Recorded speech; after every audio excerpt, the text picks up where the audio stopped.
Um rapaz aí que pediu pra mim uma pergunta pra me passar pra você. Ele é de Goiás. Eu quero saber de caralho de Goiás, rapaz. Não, vamos responder a Eu pergunta. quero saber de porra de Goiás, não, vambora. Calma. Vambora. Larga a mão. Sai fora dessa porra. Não, vem cá. Eu não quero saber não. Depois não dizer o que era. Tem calma, eu não respondi nem a pergunta ainda. Valeu, depois a gente faz esse negócio aí, vai. Você pediu pra gente fazer aquele vídeo lá, ou fui falar lá pro menino lá, pra ele fazer, né, de acordo com você pediu. Aí chegou lá, ele é meio sacana, tem hora que ele, quando toma umas, não quer atender nem eu converso com ele, fica bruto, não atende a pessoa, que a pessoa fala.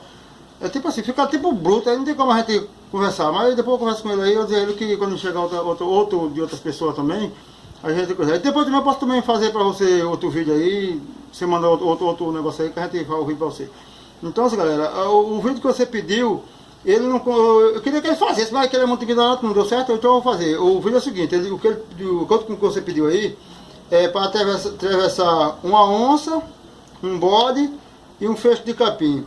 Isso aí, eu sei disso aí desde quando eu era menino. Desse negócio aí eu sei desde quando eu era menino. Então, aí eu sabia, mas eu queria para ele também, né, para ver se ele sabia, mas ele não soube responder.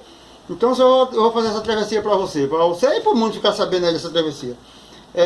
O bode, a onça e o feixe de capim, para atravessar num lago, se for. Então se você tem que pegar primeiro o bode, atravessa, deixa lá do outro lado, volta, vem, pega o feixe de capim, leva para o outro lado, chega lá, deixa o feixe de capim, traz o bode, chega aqui, deixa o bode, pega a onça e leva para lá.